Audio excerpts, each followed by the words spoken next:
ويبدأ المسلسل مع الدكتور الوسيم بوب، ويكون مسافر هو ودكاترة أصحابه المدينة الساحلية في تايلاند عشان يحضروا مؤتمر طبي هناك. وأول ما يوصل على الفندق اللي هيتعمل فيه المؤتمر يشوف عارضات بتصور، ومن ضمنهم كلوي عارضة لماركات عالمية وممثلة مشهورة. وهو لما يشوفها عن قرب يعجب ويسرح فيها مع إنها مش حلوة قوي يعني. ولما يدخل يجي خبر لجولف صاحبه إن في دكتورة زميلتهم زيادة هتحضر وهتحتاج أوضة ليها هي كمان، ولكن ما يكونش في أوض فاضية. فجولف يقول لهم إنه هيحل هو المشكلة دي، ويتصل على كلوي اللي تطلع بنت عمه، وجولف بيحبها كأنها أخته وأكتر، ويطلب منها إنها تساعده وتخلي الدكتورة زميلته تبات معاها. فتوافق وتعرفوا إنه يقدر ياخد المفتاح التاني بتاع أوضتها من الاستقبال. فجولف يشكرها على مساعدتها ليه دايما، وجولف يعرف بوب إنه أكد على الحجوزات بتاعتهم وهيجيب له مفتاح أوضته بعد ما الأوض كلها تجهز، ويطلب منه يتقابلوا بعد شوية عشان يتعشوا سوا، ومنها يعرفوا على أخته ويكون قصده على كلوي، ويفضل يشكر فيها قدامه زي ما يكون عايز لها عريس. فبوب يقول له إنه هيخرج يتمشى شوية وهيرجع له تاني. وكلوي تكون في الوقت ده قاعدة تستجم، ولكن فجأة الرباط بتاع هدومها يتفك فتتخض لحد يشوفها. ولما تبدأ تظبط نفسها تلاقي بوب بيصور في اتجاهها، فتفكر إنه بيصورها هي، فتقوم له بسرعة وتتخانق معاه، وتكون مفكرها صحفي وبيراقبها، وتطلب منه يمسح الصور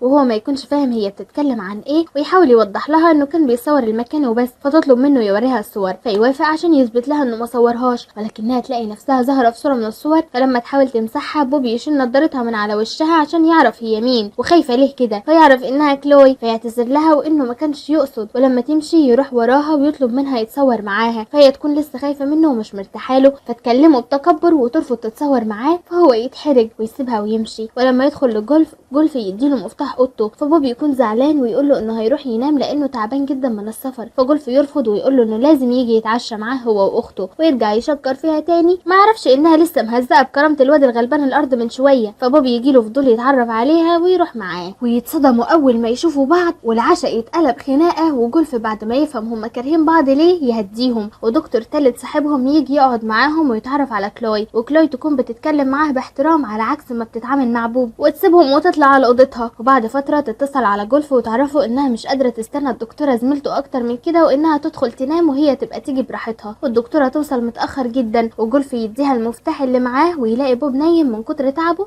فيصحيه يطلع لاوضته، وما يصدق يلاقي السرير ينام على طول. تاني يوم الصبح كلوي تصحى وتتفاجئ لما تلاقي بوب هو اللي جنبها، فيفضلوا يصرخوا هما الاتنين سوا وتمسكه تضربه وتتهمه انه اعتدى عليها، لكن يهديها ويفهمها انه ما عملهاش حاجه فتطرده من الاوضه. ولكنها لما تفتح الباب تلاقي في وشها صحفيين كتير بيصوروهم، فيتخضوا وترجع تدخله تاني وتقفل الباب، وتفكروا انه هو اللي اتصل عليهم. فبوب ينكر، لكن هي ما تصدقوش وتفضل تعيط وتساله عمل فيها كده ليه وفضحها. بوب يكلم جولف يحكي له، فجولف يخلي الامن يطلعوا يمشوا الصحفيين، وجولف ومديره اعمال كلوي يتجمعوا عندها يحاولوا يدوروا على حل. وجولف يعتذر لها لانه السبب اللي بيحصل لها، وانه لخبط المفاتيح، فهي ما تكونش زعلانه منه وتكون حاطه الذنب كله على بوب. وبلوي بنت جوز امها تجيلها وتعرفها ان الاخبار انتشرت وانهم كاتبين عليها انها منحرفه. ولما بلوي تواسيها كلوي تبعدها عنها وتبان انها مش بتحبها، وتقول لها انها تخرج نفسها من المشكله دي بسهوله. وبوب يزعل عليها ويكون عايز يساعدها، لكن كلوي ترفض مساعدته وتقول له انها مش عايزه تشوف وشه تاني، ومش يسيبها تولع بقى، لا يساعدها هو وجولف انها تخرج من الباب الخلفي للفندق عشان يبعدها عن الصحفيين. وقليله الذوق حتى ما تشكروش، وبسبب فضيحه كلوي كل العروض اللي متقدمه لها تتسحب منها، وعرض منهم يروح لبلوي، وبلوي ما ترفضوش وتطلب من صاحبه العرض انها تعرضه على مديره اعمالها واللي تكون نفس مديرة اعمال كلوي. وكلوي لما تعرف ان بلوي اخدت شغلها تتضايق، وبوب يكون بيتابع اخبارها من بعيد ويكون حاسس بالذنب ناحيتها. وكلوي تحضر مؤتمر صحفي توضح فيه ان ملهاش علاقة مع بوب، وجولف يحضر معاها المؤتمر ويثبت كلامها ويقول لهم ان بوب زميله ودكتور زيه كان بيساعده في انه يوصل حاجة لكلوي. والصحفيين يكونوا معجبين بوسامة بوب ويسألوها اذا كان ممكن ترتبط بيه في المستقبل، فتقول لهم ان الوسامة مش كل حاجة، وانها بتهتم بقيمة الشخص قبل مظهره، وانها مش هتعرف ترتبط بدكتور لان طول الوقت هتكون مشغولة زيه وعلاقتهم مش هتكون كويسة، وانها عايزة حد يكون متفرغ لها. فبوب لما يسمعها بتقول كده يتضايق، والعروض اللي اتسحبت من كلوي ترجع تتقدم لها تاني، ومن ضمنهم العرض اللي راح لبلوي. فبلوي تتضايق وتفتكر ان هي اللي بدلت المفاتيح واتصلت بالصحفيين عشان تعمل فضيحة لكلوي وتتشهر هي مكانها. وكلوي تشكر جولف وتوصله على المستشفى، وهناك تقابل بوب، وبوب يقول لها ان الدكاترة دايما مشغولين فعلا، انه هيقدر يلاقي حبيبة لطيفة ومحبوبة لو عايز، وان هو كمان بيهتم بالقيمة عشان وعشان كده هي مش من ضمن اختياراته فيحرق دمها، وانا بصراحة افرح فيها. وكلوي تروح تقعد مع باباها اللي عايش في قرية بسيطة، وباباها يكون سمع بالاخبار اللي انتشرت عنها ويكون عارف بوب، وده لان بوب ساكن قريب منه في نفس القرية، وما يكونش مصدق الاخبار وده لانه عارف لا بوب. فكلوي تتعصب وتقول له انها مش عايزة تسمع اي حاجة عن الموضوع ده او عن بوب، وباباها يطلب منها انها تروح تحضر معاه حفلة دينية، ويقول لها ان كل اهل القرية هيتجمعوا هناك ومن ضمنهم جولف وبوب. ولما تعرف ان بوب رايح ترفض تروح، وبوب يتضايق لما ما يلاقيهاش جت مع باباها. وبعد شوية كلوي تلاقيه جاي لها ويكون جاي بحجة انه دفع لباباها فلوس مقابل انه ياخد مانجا من مزرعتهم، ويقول لها انه عايز المانجا دلوقتي ويخليها تقطفها بنفسها، لا ويقعد يقشرها وياكلها عندها في البيت. ولما تطرده ما يرضاش يمشي ويقول لها انها كل ما تتجنبه اكتر كل ما هيكون عايز يشوفها اكتر، وعلى قد ما هو وسيم بس يكون جبلة ونو كرامة. ويرفض يمشي ويقول لها انه هيفضل قاعد معاها يحميها لحد ما باباها يجي. فتقرر انها تلم هدومها وترجع على بانكوك، والجو يغيم وتبدأ تمطر فيقلق عليها ويروح وراها وهي ما تكونش شايفة وتعمل حادثة وتتجرح في دماغها. العربية بتاعتها تتعطل فتفضل قاعدة فيها وتكون وسط الغابة خايفة، وبوب يجيلها فهي تفرح لما تلاقيه وتروح معاه عشان يوصلها، وما يروحش على بيت باباها ولكن يروح على فندق قريب. ولما يلاقيها خايفة منه يقول لها ان بنزين الموتور بتاعه هيخلص ومش هيعرفوا يروحوا على بيت باباها دلوقتي، وانهم لازم يباتوا هنا لحد ما الجو يهدى. وبسبب ان الصدف اوفر في المسلسل ما يلاقوش في الفندق غير اوضه واحده ويضطروا يقعدوا سوا. وكلوي تبدا تعجب بيه وهو طول الوقت يقرب منها ويكون عايزها تقع في حبه، وكلوي تبين له مره انها معجبه بيه والمره التانيه تبعد عنه وتتقل عليه. تاني يوم لما تطلع تفطر بره وبيخرج وراها ويفضل يقرب منها ويهزر معاها عشان يضايقها، ويكون في واحد بيصورهم فيديو من بعيد ويرفع الفيديو على وسائل التواصل. وترجع كلوي تتفضح من جديد ومامتها تهزقها على استهتارها وان دي فضيحه ليها، ومامة كلوي تكون خايفه على سمعتها وعلى سمعه جوزها الوزير، تؤمر بنتها انها تتصرف وتحل الفوضى دي في اسرع وقت. وبوب يزعل على كلوي لانه حطها في نفس المشكله مره تانية، وياخد جولف ويروح يفهم باباها سوء التفاهم اللي حصل، ويفضلوا يفكروا يساعدوا كلوي ازاي عشان يخرجوها من مشكلتها. فجولف يقترح عليهم بانهم يعلنوا في الاخبار انهم مرتبطين بموافقه اهلهم، وبكده يكذبوا خبر ان كلوي منحرفه، وان بعد ما الاخبار تهدى يعلنوا انهم انفصلوا. فباباها تعجبه الفكره وبوب يوافق انه يساعدهم. ولما ابو كلوي يعرض الفكره على كلوي ومامتها ترفض في البدايه لان بوب فقير وخايفه من ان اسم بنتها يرتبط مع اسمه، ولكن لما تلاقي ان بنتها ممكن تخسر شغلها تسيبها هي اللي تقرر. وبلوي تكون فرحانه فيها لان لو كلوي خسرت شغلها هي اللي هتاخد مكانها وتروح تغيظ كلوي بان تقدم لها اعلان ماركه هي كانت هتعمله. فكلوي بعد تفكير تقرر انها توافق على فكره جولف وتتصل بباباها تعرفه، وتاني يوم يعملوا مؤتمر صحفي يعلنوا فيه ارتباطهم. وبوب يدافع عن كلوي ويقول لهم انها خبت علاقتهم بسببه وانه ما كانش حابب يعلنها دلوقتي لانه كان خايف يواجه الناس، وده لانه دكتور ريفي بسيط وهي فنانه مشهوره. ولكنه لما اتنقل لبانكوك عشان يواصل تعليمه الطبي تفكيره اتغير والصحفيين يكونوا معجبين بيه والناس يرجعوا يحبوهم سوا. وبعد المؤتمر مامتها تنبه عليها انها تنفصل عنه في اسرع وقت، وكلوي تطلب منها ما تعرفش حد ان ارتباطهم مش حقيقي وبالذات بلوي. وبلوي لما تشوف المؤتمر ترجع تتضايق وتزعل، وعروض الشغل ترجع تتقدم لكلوي من تاني، ومن ضمنهم عرض انها تكون بطلة مسلسل وبلوي يكون ليها دور ثانوي هي كمان في المسلسل. ومن ضمن الصدف اللي موجودة في المسلسل اللي بطولتها يتصور في المستشفى اللي بيشتغل فيها بوب، والاتنين يتقربوا من بعض في وجود الناس. وبلوي من بجاحتها تروح لكلوي وتقول لها انها عارفة ان هي وبوب مش مرتبطين ولا حاجة، وانهم ازاي يرتبطوا بعد ما شافوا بعض مرة او مرتين بس، وان هي اللي بدلت المفاتيح ودخلته ليها عشان تفضحها. فكلوي تتضايق منها وتكون لسه هتضربها، لكن بلوي تقول لها انها لو ضربتها هتفضحها وتحكي كل حاجة للصحفيين. فكلوي تقول لها ان غيرتها دي خلتها عايزة تشكرها بدل ما تزعل منها لانها دلوقتي بقت اشهر من الاول، وانها لو عايزة تعمل لها مشكلة تانية تفكر فيها كويس بدل ما تصب في مصلحتها من تاني. وكلوي تمشي وتسيبها تموت من غيظتها. ولكن بلوي تشوف بوب واقف مع دكتورة صاحبته ويكون بيهزر معاها ويبان انهم قريبين جدا من بعض، فتصورهم وتروح لبيت صاحبها من ايام الدراسة واللي يكون صحفي وتوري له الصور وتمثل الطيبة وتقول له انها خايفة من ان بوب يكون بيخون اختها، وتطلب منه يساعدها في انه يعرف معلومات عنهم هما الاتنين. وفي يوم بوب يرن على كلوي ويطلب منها تيجي تقابله، وهي رغم سعادتها تعمل نفسها تقيلة وتبين له انها مش عايزة تشوفه. رغم كده توافق وتروح بدري على ميعادها، وتلاقي بوب جايب الدكتورة صاحبته معاه ويعرفها عليها وان اسمها منت، ومنت تعرفها انها عارفة ان بوب بيساعدها في انهم يمثلوا على الناس انهم مرتبطين، وتقولها انها فرحانة بانها شافتها وانها كانت عايزة تشوفها من زمان، وتفضل تحكي لها على بوب وتكون عارفة عنه كل حاجة. وكلوي تاخد بالها انهم قريبين جدا من بعض فتحس بالغيرة، ومنت يكون عندها شغل فتضطر تمشي، وبوب وكلوي يخرجوا معاها ويوصلوها. وبوب يطلب من منت ما تجهدش نفسها في الشغل وانها تبعت له رساله لما تروح، فكلوي تفكرها حبيبته. وبعد ما منت تمشي كلوي تساله اذا كان طلب يقابلها مخصوص عشان يعرفها على حبيبته، فما يردش عليها، فتقوله انها بتتمنى ان حبيبته ما تفهموش غلط، وتقوله انها مش عايزه كذبتهم تاثر على علاقته مع حبيبته، ولكنها تترجاه ما يعرفش حد بارتباطهم حاليا، وانها هتحل المشكله دي في اسرع وقت ومش هتخليه يعاني معاها. ولما تيجي تمشي بوب يوقفها ويطلب منها تيجي معاه ويسمعها تسجيل هو مسجله لنفسه، ويكون بيحكي لها عن حياته بالتفصيل، ويقول لها انها لازم تحفظ التسجيل ده عشان ما تبانش في يوم قدام الصحفيين انها مش عارفه عنه حاجه، ويطلع انه مجمع معلومات عنها وحافظها كلها. فهي رغم زعلها انه مرتبط تكون فرحانه انه مهتم بيها. صاحب بلوي يقدر يجمع معلومات وصور عن بوب ومنت ويعرضها على بلوي، ويقول لها انه عارف انهم اصحاب قريبين جدا من ايام الجامعه، وان ما فيش معلومه بتثبت انهم مرتبطين، فتطلب منه يرجع يدور تاني فيوافق. فتطلب منه يديها الصور اللي معاه حاليا، فهو يكون مش حابب يديها لها لانه خايف ان الصور تتسرب منها بالغلط فتنتشر اخبار كذب ممكن تاذي كلوي او بوب، فهي تطمنه انها تحافظ عليهم، وهو يكون طيب ويثق فيها فيدهم لها. تاني يوم تشونسا صاحبة كلوي واللي عارفه عنها كل حاجه تلاقي صور بوب ومنت منتشره على النت ومواقع التواصل، ومكتوب عليها ظهور طرف ثالث في علاقه كلوي وبوب، ويتهموا كلوي انها صياده رجاله. وبيت لما يشوف الاخبار يتضايق ويزعل على كلوي، فيروح لبلوي ويسالها اذا كانت هي اللي عملت كده، فتكذب عليه بان شنطتها اتسرقت منها وما تعرفش مين اللي عمل كده، فبيت ما يصدقهاش ويقول لها انه ما كانش متوقع منها انها بتكره اختها حتى لو مش اختها الشقيقه، ولكنها من نفس العيله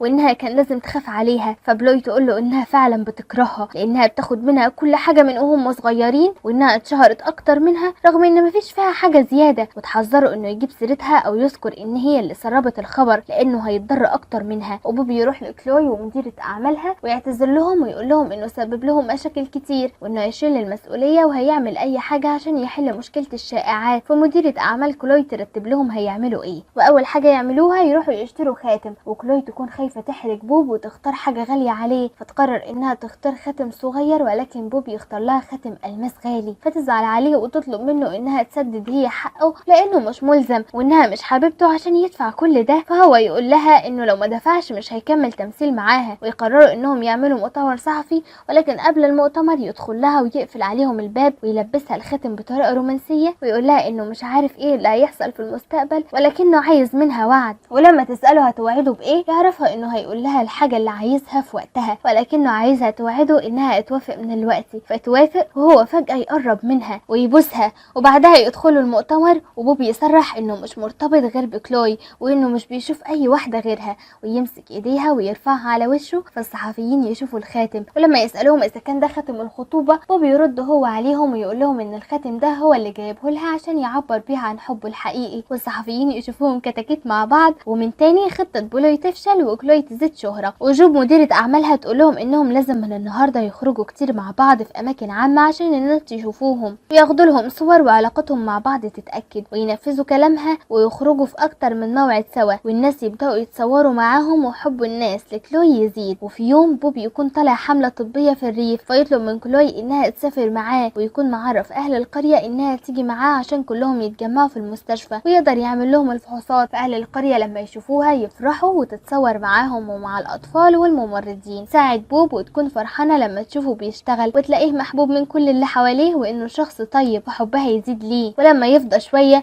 تروح تقعد معاه وتساله عن سبب انه بقى دكتور، فيحكي لها ان مامته وباباه ماتوا في حادثه وهو في ثانوي وما قدرش ينقذهم، عشان كده قرر يبقى دكتور ويساعد الناس، وانه لما بيعالج الناس وبيتكلم معاهم بيحس ان اهله موجودين معاه. وبعد شويه لما بوب يرجع لشغله كلوي يجي لها مكالمه من مديره اعمالها انها لازم ترجع عشان هتحضر حفله مهمه نسيت تقول لها عليها. فلما تعرف بوب انها لازم تمشي بوب يخاف عليها انها ترجع لوحدها، فيقرر انه يوصلها ويرجع تاني. وبعد ما يوصلها الوقت يكون اتاخر، فهي تخاف عليه وتطلب منه يطمنها لما يرجع. ولما يكون في طريقه وراجع يتعب ويكون عايز ينام، فجاه عربيه تطلع قدامه ويعمل حادثه. وكلاي لما ترجع من حفلتها تكون قلقانه وتفضل ترن عليه لكنه ما يردش. وتاني يوم تصحى الصبح على صوت الصحفيين قدام بيتها، ولما تنزل لهم يسالوها عن اخبار بوب وصحته، فما تفهمش هو ماله، فيعرفوها انه عمل حادثه بالليل فتصدم وما تقدرش ترد عليهم وتسيبهم وتروح له على المستشفى وهي بتعيط وتعتذر له ان هي السبب علشان خلته يوصلها. هو يكون كويس ولكن يمثل عليها انه تعبان، ولكن لما تعرف انه كويس وبيمثل عليها تزعل منه، ولما تمشي يوقفها ويقرب منها وابوها يدخل عليه عليهم وهم كده فاتصدم ويهزقهم هما الاتنين. فبوب يعتذر له لكن ابو كلوي يكون متضايق منه ويخرج بنته ويزعق لبوب ويقول له انه كان مفكره بيساعد بنته بسبب قلبه الطيب وما كانش عارف انه عايز يستغلها. فبوب يقول له انه عمل كده عشان بيحب كلوي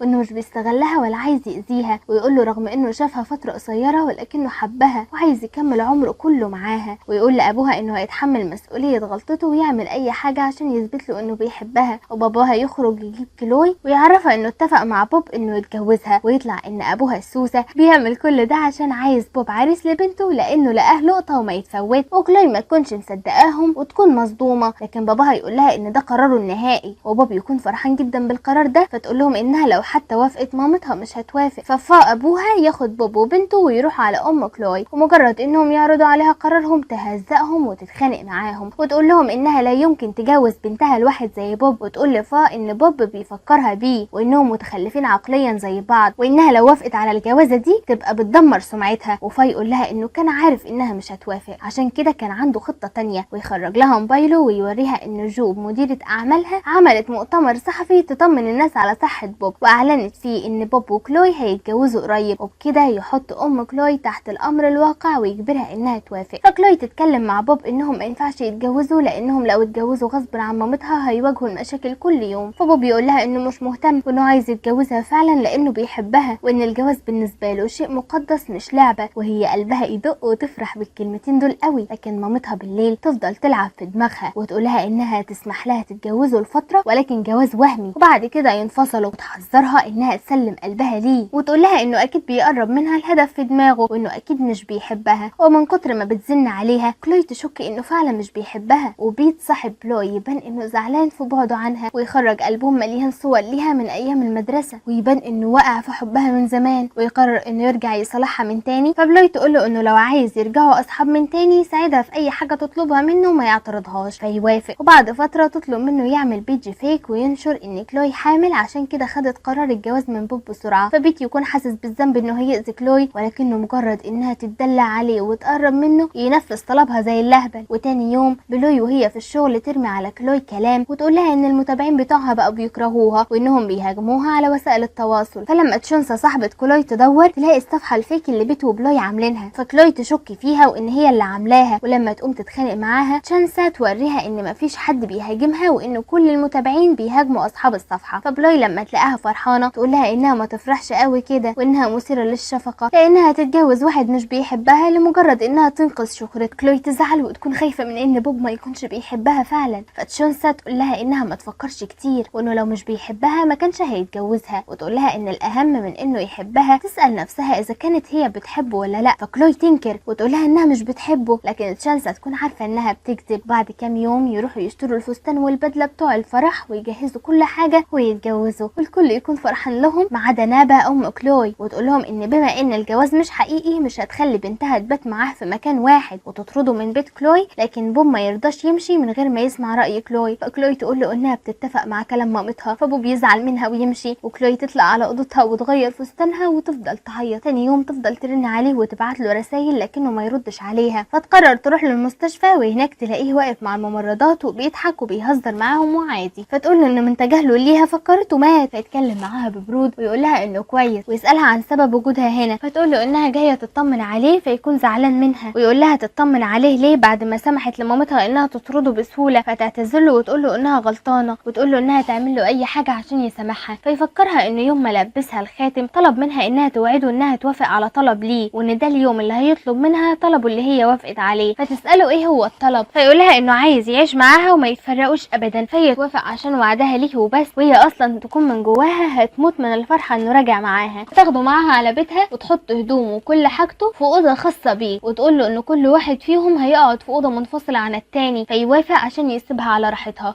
وتكون كلوي بتثق في مساعدتها اللي في البيت معاها، وتكون عارفه ان جوازهم مش حقيقي ورغم كده تكون حباهم سوا. ونبا تروح لبيت بنتها، واول ما تعرف ان بوب هيعيش معاها تتعصب وترفض وتقول لبنتها انها ما تثقش فيه وانه بيستغلها وكل اللي عايزه منها الفلوس وبعد كده هيسيبها ويمشي. فكلوي تدافع عنه وتزعق لمامتها وتقول لها انها مش بتفكر غير في نفسها وسمعتها وما بتفكرش فيها. فمامتها تتعصب من كلامها ولسه هتضربها. بوب يمسك ايديها ويقول لها انه مش هيسمح لها تضرب مراته قدامه وانها تبطل كبرياء وتسلط، فتديله هو القلم وتقول له ان بنتها غبيه وصدقته، لكن هي هتحط عينيها عليه وهتحمي بنتها منه وتمشي وتسيبهم. شويه ويلاقوا الباب بيخبط وتطلع انها بلوي تكون نبا اللي بعتها عشان تراقب تصرفات بوب. فكلوي تضطر تاخد بوب يقعد معاها في الاوضه عشان ما تخليش بلوي تكتشف ان علاقتهم مش حقيقيه ويناموا بشكل منفصل. وكل لما بوب يقرب منها تتوتر وتبعد عنه وتكون خايفه انها تقرب له يكون بيستغلها زي ما مامتها بتقول لها، فتنيمه في الحمام عشان تقفل عليه الباب طول ما هي نايمه. وبوب خلال الفتره دي يخترع طريقه كلام خاصه بيهم عن طريق الخبط على الباب، ومن ضمن الكلام اللي يعلمه لها كلمه انا بحبك، ويفضلوا يقربوا من بعض قدام بلوي عشان يعرفوها انهم عايشين قصه حب مفيش منها. ولكن بلوي ما تكونش مصدقاهم وتروح تطلب من بيت كاميرا صغيره، فيكون خايف يديها لها لا تستخدمها في حاجه تاذي بيها حد، فتقول له انها مش بتامن الخدامه وعايزه تحطها في اوضتها فيصدقها ويديها لها. وبلوي تاخدها وتحطها في اوضه كلوي بالهدايا المعجبين، ولكن ربنا يسترها على كلوي وكل لما تيجي تغير هدومها ناحيه الكاميرا يحصل حاجه توقفها، ولكن بوب هو اللي يقف قدامها ويتصور وهو بيلعب رياضه وبيرخم على كلوي شويتين. تاني يوم بلوي تاخد كارت الذاكره من الكاميرا وتديها لواحد يفرغها وينشرها على مواقع التواصل. وفي نفس الوقت بوب يكون بيساعد كلوي انه يلم هدايا معجبينها فيشوف الكاميرا، ولما يقول لكلوي تتخض وتشك في بلوي، ولما تروح تواجه بلوي تنكر وتقولها ان اكيد بوب هو اللي حاططها لها عشان ما فيش حد بيخش الاوضه غيرهم، ولكن كلوي تكون واثقه ببوب ويرجعوا على اوضتهم من تاني ويفضلوا يدوروا في كل زاويه فيها على كاميرات تانية ولكن ما يلاقوش حاجه. وكلوي تكون مرعوبه من ان يتسرب لها اي فيديو او خبر يفضحها، ولكن بوب يطمنها ويقول لها انه هيقف جنبها وهيحميها. تاني يوم الصبح يدوروا هي وتشونسا على اي حاجه منشوره ليها فيلاقوا فيديو بوب، ولكن يلاقوا عليه اعجابات كتير من المعجبات والمعجبين والكل يحسد كلوي عليه. فبلوي تروح للراجل اللي فرغ كارت الذاكره وتهزقه انه ما نزلش فيديوهات تانية تفضحهم بيها، فيقول لها انه ما لقاش حاجه غير ده ويديها كارت الذاكره. ونبا تروح لبنتها وتقول لها ان بوب هو اللي حط الكاميرا وتشككها فيه، ولكن كلوي ما تصدقش وتدافع عنه، وبوب يكون سمع كلامهم